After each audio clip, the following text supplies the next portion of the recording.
It's still happy hour with John Gaskins. This round's on me.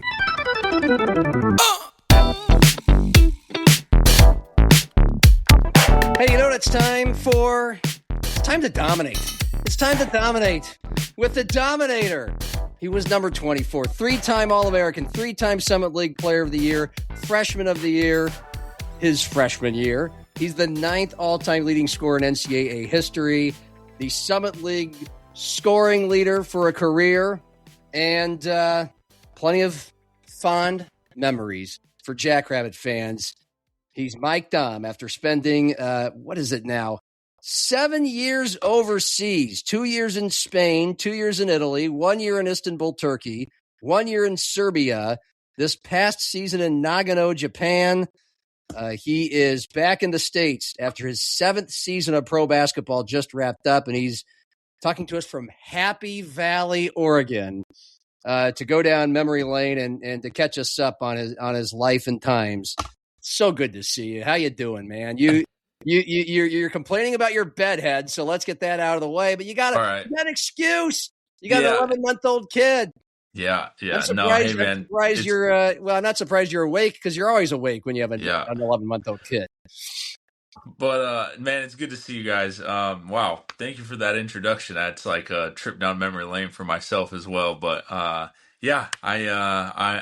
happy to be here. Glad we could find a time for me to get on the show. And yeah, I'm also adjusting my lifestyle into being a dad as well.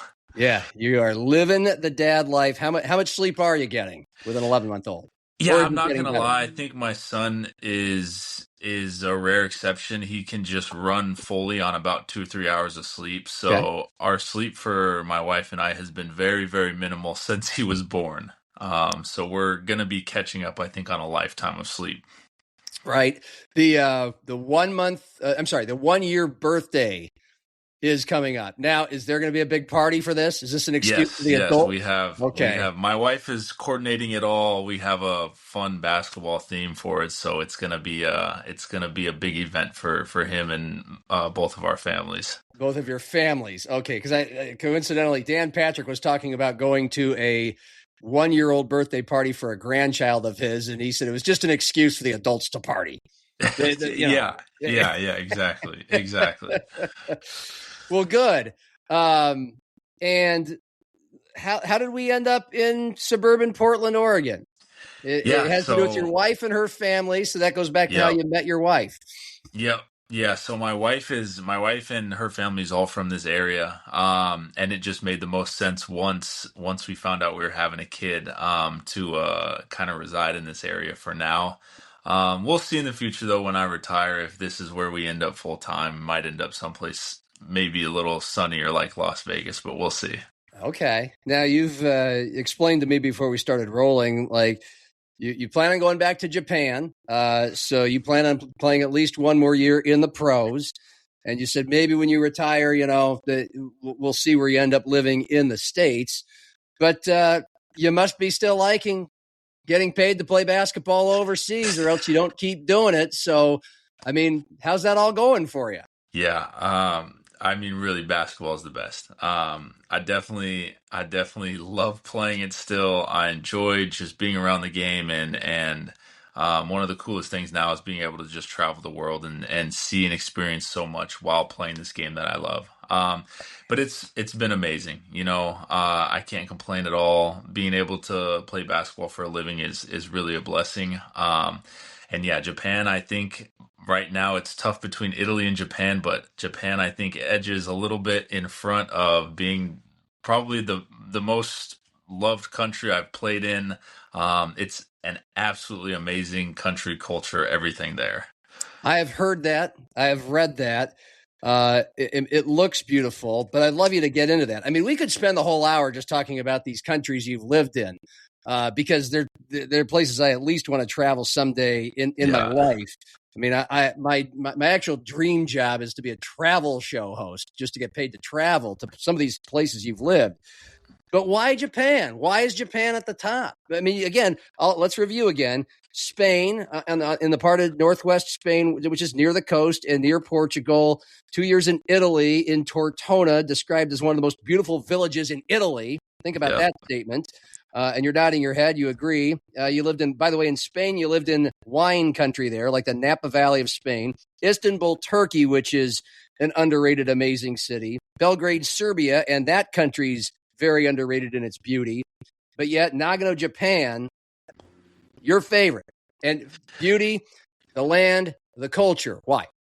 Yeah, so Japan has always kind of been one of those countries that me and my agent have talked about. I eventually always wanted to play in Japan just because I've Because had a they're couple so friends. short, you can just dominate Japanese. Sorry. They're actually they are I- yes, the height is the difference, but I gotta tell you, those guys are so scrappy Yeah. 24/7. It's insane. Yeah. It's insane. Yeah. But yeah, I've had some friends play in Japan and they've had nothing but positive things to say about it.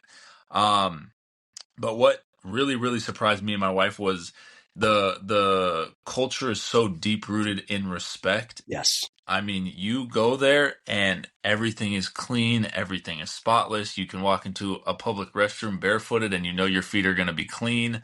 Um, it's just, there's, like you said, I mean, I could just go on for an hour about how amazing the people are, how well they treat foreigners, and just how the whole basketball scene there, the fans are so respectful when they see you on the court, outside in public. It's just one place that is unlike any other place I've experienced so far. Yeah. Bill Murray recently went there just to watch Shohei Ohtani play in a game Yeah. there in Japan, like the first Major League Baseball game of the year. And he mentioned, and he's famous there like he is everywhere. And he shot a really good movie there, Lost in Translation, 20 years ago. And he just said what he liked about it is people, everything you said, the respect, the cleanliness, but the people themselves, he said, they can't be funny and weird, but they love people who are because they can't.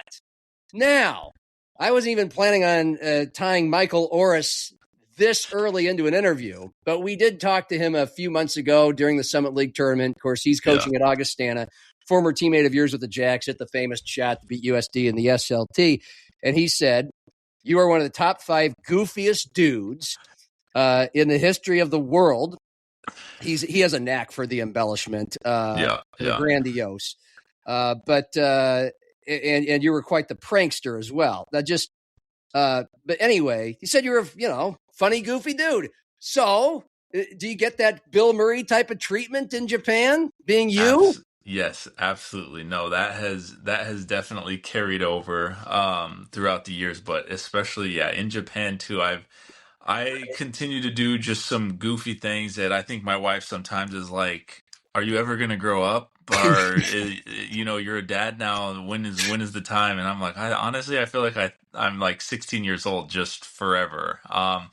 But yeah, no, and they do. The fans over there, they really do just feed and love the absolute goofiness and yeah, it's just it's incredible over there how they like treat you, see you, talk to you, and then start to copy the like funny things you do. So yeah. Okay, so I mean, people know that your backstory, and we'll get into it a little bit, but most people already know and have known for years. Your parents were standout athletes at the University of Wyoming. It's where they met, right? Mitch was a tight end. He eventually played briefly for the Oilers. Your mom, Michelle, graduated as the all-time leading scorer and rebounder in Wyoming history. And Mitch was 6'5". How tall is Michelle? Yeah, my mom is 6'1". And you're 6'9", so we know your height, your athleticism, your basketball skills come from your parents. But where does the goofiness come from? I would say it's a pretty good mixture of both. I mean, my mom's goofy in certain ways, my dad's goofy in certain ways, and I feel like I just got like a perfect 50-50 of both of their goofiness. Okay. So yeah, no, I mean, it's just like goofiness in random ways. Like my mom's kind of, off the top of the spot, like she's goofy here. Then my dad will get into like the arcade and he kind of does these imitations and that kind of thing. So I feel like I got like a good mix of both. Okay. And then before I forget, a couple of house cleaning measures before we kind of get into the life story sort of thing. But how did you meet your wife? Yeah, I slid into her DMs on Instagram when I was in college. Okay, all Yeah, right. it was like a little quick backstory. It was like I think it was my junior season. Um, just slid into her DMs. I was like, "All right, you got to help me out." And it was just a very open-ended statement, and she responded like, "Help you out with what?" Like, and I was like, "Well, I got to figure out how to get you to South Dakota to take you on a date." And that just kind of opened the doors, and then we kind of stayed in touch. And then once I graduated college, I was like, "All right, like let's FaceTime." And then we FaceTime for 4 hours, and the rest was history. Well, where was she living? So she was when I graduated college, she played professional volleyball overseas, and she was in Germany at the time. And then when she got back to the States in the summertime, I was doing all the like pre-draft workout stuff for the NBA, and then that's when I just said let's FaceTime, and we hit it off. So how did you find her? It was my Instagram Explorer page, Okay, just meant to be. okay. Not- Nothing creepy about that. You just saw a girl you thought was kind of hot and was a volleyball player, and uh, Yeah, so how'd that go? I mean, you said yeah. she's like what?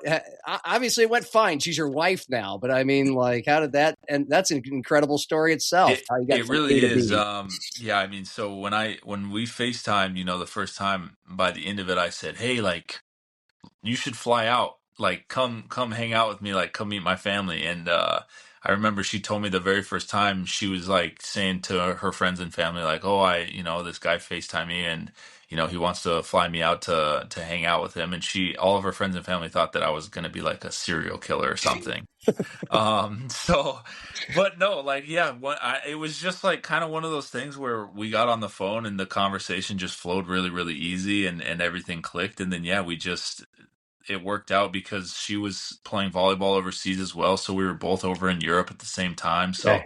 it was a little easier to be able to commute back and forth to see each other. And yeah, so now she stays with me now. I can't say she retired because she could still go back and play if she wanted to. Okay. But she's full-time mom right now, and it's been amazing to have her and my son overseas with me most of the time. Where did she go to college and play? So she went to the University of Oregon. Okay. She's Excellent. like big time, like big time volleyball. She was a stud athlete. So I'm hoping that our son gets all of her athleticism. And the only thing he needs from me is just the shooting touch. That's right. What's her name? I got to Google this now. Yeah, her name is Taylor August, Agost. Agost. Okay. Well, I got Agostino. That comes up real quick. I don't want to waste our time here, but okay. Well done. Yeah, Yeah. there's the Oregon. Yep, there's the Oregon jersey. Some Oregon volleyball shots there. And so where did you first physically see her after all this DMing?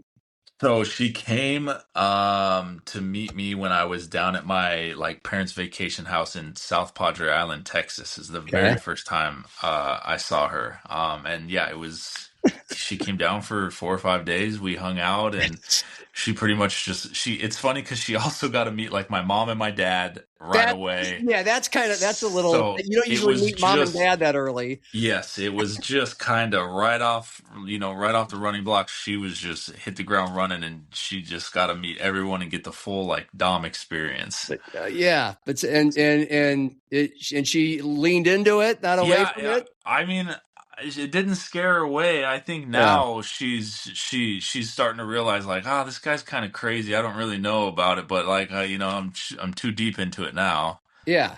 But okay, but still, let's go backward. Like how much besides like Happy Valley now? How much have you guys ever lived together in these? Because you've known each other for like 7 years, right at the beginning of your pro career, Yes. right? And you've Yep. lived all over. She's lived overseas. Like, yeah. So how much time have you actually been able to spend Yeah, together? so it's been very sporadic. Our first three years, we would see each other for like the 2 months in the summertime, and then it would be like 2 or 3 trips throughout the year where either she would come to where I was at or I would fly to where she was at. So the first 3 to 4 years, it was very like we were seeing each other 2 months plus a couple of weeks.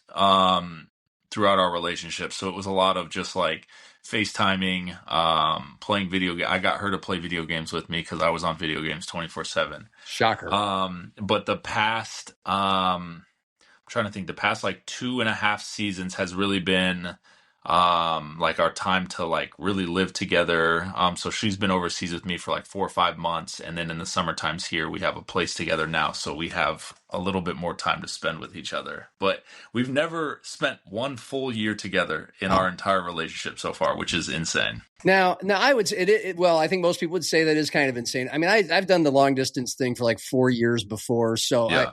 and I would say normally, wow, what dedication. But when you're both pro athletes, like, and when did she retire, or when did she stop? So she stopped playing 3 years ago, I want to say. Okay, and so she's just kind of joining you now, or Yep. yeah, So she pretty much, yeah. So she loves the United States. She loves traveling overseas, but she definitely loves like being in the United States near her family the most. And especially now with our son, it's the easiest for her to have help here in the States, because once she comes overseas, I'm gone, for practice 5-6 hours a day, and once we leave for games, she's really by herself. So yeah, she'll come over. I think this past season she came over with me for 5 months, which is the longest wow. that she's come over during a season with me, which was awesome. But yeah, most of the time she'll come over for a couple months and go back to the States a couple months and kind of do that throughout the season. All right, because I just would figure, you talk about the 5 or 6 hours a day training and working, and your seasons are several months long, I'm sure, just like they are here, and so it might be a good thing that not something you want to make a lifelong routine, but that For sure. you're in such a I say serious business, the serious business of basketball, but it's very high stakes, and so maybe that can make a long distance relationship work when you're that knee deep and grounded in what you do. So that's awesome that you have made it work. And I just I think about the whole scope of the fact that you're born and raised in Kimball, Nebraska, out on the Nebraska Panhandle, middle of nowhere, the highest point in Nebraska, right? Oh yeah. You're very proud of that panoramic point. Other than that, you're out there in the middle of nowhere on the plains, and then you end up going to school in Brookings, South Dakota, on the plains, the middle of nowhere. And Kimball, by the way, for those who don't know, population 2,000. So think Lennox. I don't know. Think something like that. You did have a Pizza Hut, Dairy Queen, and Subways. That's a lot for a town that size. Oh yeah, one stoplight and those 3 restaurants. But from a guy with the first 22, 23 years of your life in Kimball and Brookings, it has to be mind-blowing where you've been ever since. Yeah. I feel like, I think I've said this many times in interviews before, but I feel like it'll really hit me once I retire from basketball and I can kind of just take some time to reflect. But I sit here and I think about it and I'm kind of at a loss for words, because it really is a crazy journey that I've been on, coming from where I did. And I mean, man, the people that I've met along the way, the connections I've made along the way, it's been a blessing to do what I've been able to do. But yeah, it's definitely like a crazy story, and it's something I'll never forget about where I've come from to where I am now. It's incredible. And it sounds like you've embraced most of it. Everybody's story and journey is different, and every place you live is going to be different. I mean, another guy we'll bring up a little bit later in the memory lane basketball realm, Matt Mooney, from USD. I had a chance to talk with him about a year ago, and he's lived in some interesting places. But there were a lot of things he said about the just being an international basketball player from the United States that are very challenging with language barriers, and it's kind of all over the map how well teams take care of you and all that stuff. But for you so far, and I don't think you're blowing smoke here, it sounds like you've really just enjoyed the heck out of it. I have. I feel like that's the one thing that I've kind of done a really good job, is just embracing everything. Coming out of college, I was pretty hard on myself for not making it to the NBA. That was kind of that thing stung for a little bit for the first couple of years for me. But after that, I really was just like, I'm thankful to just be able to play this sport for a living. And I have to credit like my agent a lot because he's put me in really good situations overseas. I've been in amazing spots. I've been in places where for me it's been easy to adapt. And now I feel like, you can throw me anywhere and it's not going to be a problem. I'm not worried about the language. I'm not worried about living situation, things like that, because I've seen it all now. But yeah, I've just been able to embrace everything. I always say like I have a tattoo. It just says be present. And it just, for me, it helps me realize, just be where my feet stand right now and enjoy what I'm doing and embrace everything that's going on around me. And that's definitely helped me in my journey to just enjoy it all. Well, I mean, you kind of had to do it right off the bat. I mean, correct me if I'm Yep. wrong. I think you had one season under your belt in Spain, your first stop when COVID hit. I think that's the last time I heard your voice. Yeah. I was still on the radio every day here in Sioux Falls, and all we did was talk about COVID. And okay, well, how can we just need to get different perspectives from the sports world? And so we dialed you up in Spain. Yep. And, for all of us, life has gotten a lot better since then. But you were shaking your head when I brought that up. I mean, what was life like in Spain during COVID as a 24-year-old newly minted pro basketball player over there? Yeah, it was that was a crazy, crazy time. You go from playing in these amazing arenas, amazing fans, being able to go out restaurants, whatever, to they literally were so strict in Spain that if you were outside of maybe walking your dog, they would slap you with like a $2,500 fine. Whew. So it was like I was really isolated in my apartment for, at the start of the season, yeah, it was, I don't know, 4 or 5 months straight of just pure isolation. And it's like they were bringing groceries, they were bringing anything you needed, you would text them, but that's where it got difficult is they would always screw something up. I remember I remember I think I ended up losing almost 20 pounds during that time just because I wasn't getting enough. They weren't bringing enough food for me. And it was just the toughest thing ever because they were all constantly telling us, "Oh, season's going to start up again. Season's going to start up again." And we had a couple other Americans on the team who, the moment they said COVID, they flew home right away. But I kind of was like, well, I'm going to stick it out because I want to keep making money, and obviously, if I have a chance to play basketball, I want to play. But yeah, that was just it doesn't seem like a real time of life anymore. It doesn't seem like it actually happened, or it seems like so long ago now. Yeah, I agree with you. Yeah. A lot of life has happened for everybody, including both Yeah. you and me.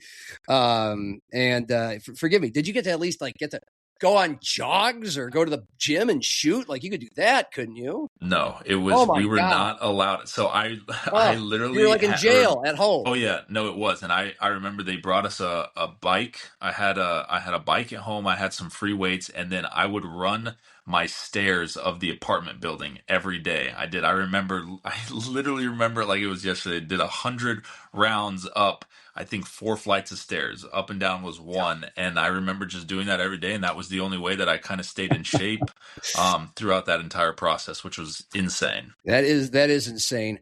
I could talk to you for a whole hour just about living overseas, the basketball overseas. How does it work? Illuminate us on, you obviously you find an agent, you don't get the NBA shot you wanted. Okay, I want to play and I want to play overseas. Well, first of all, I mean, was NBA G League an option? And if so, why did you still choose overseas over that? Yeah, the G League was never really an option. And I was just pretty much based all solely on like my agent's guidance. He wasn't a big fan of the G League, didn't think that, a lot of like legit opportunities come from the G League. And I think it's gotten better now, but especially at the time when I was there or when I first came out, he just said that it wasn't well run enough for me to like he thought that I had a better chance of going overseas and then coming back. And I trusted him with all of that. So yeah, I mean, I get the agent and then he pretty much, goes and just talks to all these teams, see what teams need what, and then he gives me the options and then I kind of just get to pick and choose where I want to be and what I think is going to be best for continuing to also level up in my career. Okay. And that was Spain to start. And that was 2 years. And then it was Italy. Like, how does that work? Where you go, okay, we're going from this country and in this league to this country in this league, what Yeah. goes into that? Yeah, so my first opportunity in Spain was like a good one for me because I actually had one of my friends who was with the same agency just played at this team I was going to, so I was able to talk to him about his experience um, and things like that. So I knew that the ACB is what it's called, the league in Spain is the best like local like country league in all of Europe. Its basketball is very very high level. There's a ton of young guys that are coming out of there and going to the NBA and a ton of former NBA guys that are coming and going into playing the ACB as well. So it was a level that I knew that I was going to get to play against some top level competition. Um and pretty much from there, it's just you play well, your pay increases, and then kind of once I got this opportunity to go to Italy, it was just another. I'm not gonna lie, like the money is good, so it's like I'm also gonna follow where the money's at. Sure. And they were offering me a good contract, and that's kind of the reason to go from Italy. Like Spain to Italy was not necessarily a basketball jump; it was more of like a business decision Sure. to go there. Well, how much of it was a business decision to not do the G League and do overseas instead? I mean, how much more Yeah, money are we that talking was about? also a very, very big Yeah. business decision at the time, especially the G League contracts were so low, and even Yeah. two-way contracts were super low too. What were they? So, What was like a G League contract? man, I think when I first came out, the minimums for G League contract was 20K, 30K is all. So it's like I'm like, That's like radio and TV money, dude. yeah, and That's what I was making. yeah, and That's not good. yeah, and it's tough because you also have to think, okay, maybe I get a 10-day contract here and that's another 20-30K on top of it, or maybe you get a call up or something, but it's rare, difficult, and I'm like I don't regret my decision to go overseas right away because it is once you get into a certain market, you really do you can get on a higher pay grade very fast. Okay. And obviously, hey, it's paying the bills for 7 years. I don't want to be too Yep. nosy, but if you want to give us a ballpark, like what kind of money can you make just being obviously a very serviceable player in Spain, Italy, and So I'll say so the local league I was playing in, it's kind of tricky to explain because everyone always thinks so like, oh, you're playing in Europe, you're just in the Euro League, but the Euro League is its own separate league. And where I was playing in Spain for 2 years, we played no Europe competition, so we only played other teams in Spain. My first year in Italy, same thing. We only played other teams in Italy, but then once you start to get into these like duo leagues where you played local league, but we played Champions League my first year in Italy. So you play other teams from Turkey, Spain, Italy, these other teams around. So, and then once you hit the Euro League pay grade, I'll say that you're like pretty much going to be getting over like half a mil. So it's a big jump. And once you kind of get that, um, it's kind of the same thing in the NBA. Once you're in the NBA, you have that NBA stamp, and you can come over to Europe, and you're almost guaranteed like $1 million if you have the NBA stamp. And then when you get the EuroLeague stamp, you can kind of carry that into other leagues too, and you know that a team is going to pay you because they know what they're getting out of you as a player. okay. So yeah, I've been very fortunate. That'll keep you going. I mean, how old are you now? Yeah, 30 years. 30. I can't believe it. I still, like I said, I still feel like I'm 16. So Yes, and how's your health been? I mean, physically, you still able to play? You're still competing and playing at a high I'm level? still competing and playing. I'm not gonna lie, I have a bum knee that's slowly starting to decline a little bit. I'm starting to feel it in my day-to-day activities, sitting down, standing up, things like that. But I'm hoping to. I always told my wife, I said I want to play basketball until the wheels fall off. So that is kind of what I'm doing right now, and we'll see how many years I have left to push this knee to the limit. Yeah, well, like Brett Favre, his limbs almost splattering all over the ice rink at the Gophers Stadium. Yeah. concussed in his, like, that's how he was going to go out. Yeah. I mean, I'm sure you've thought, like, what would you do? What will you do once you're not playing? You don't want to think about it. Oh man, I'm not gonna lie. I've gone down so many different avenues of, all right, I wanna start a business. I wanna get into coaching because I feel like I still have so many good connections there. But the only thing about coaching is I think it's more of a full-time job than actually playing basketball. So I don't necessarily know about that. So that's why I'm kind of like, I want to start a business because I want to see my son grow up. I want to be with him and my wife the whole time.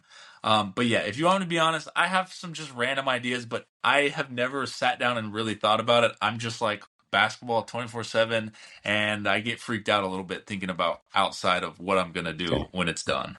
I mean, have you ever thought of open mic stand-up comedy? Okay. Yes, I have. And I also have thought of traveling to Hollywood and possibly trying to, I don't know, I don't know if I could get into some comedy movies, but I feel like, maybe they might see me, 6'9", 6'10" as a horror character, and maybe I get in as like Slender Man in some movies, and I can, maybe break my way into the film industry. Yeah. Okay. I'm gonna, I was writing this down as I started talking to you. Forgive me if this seems way like you have this Pete Davidson look and vibe. Has anyone ever told you that? Absolutely. Okay. Absolutely. Yes. Okay. My wife and I'm trying to think there's been so many people that literally are like, yeah, he's Pete Davidson. He's got the same energy, something about it. Yes. Yes. Well, that's good. So funny. You can try the Hollywood thing because you have a few nickels in your pocket. You can afford to live and not get a job for a while. Yeah.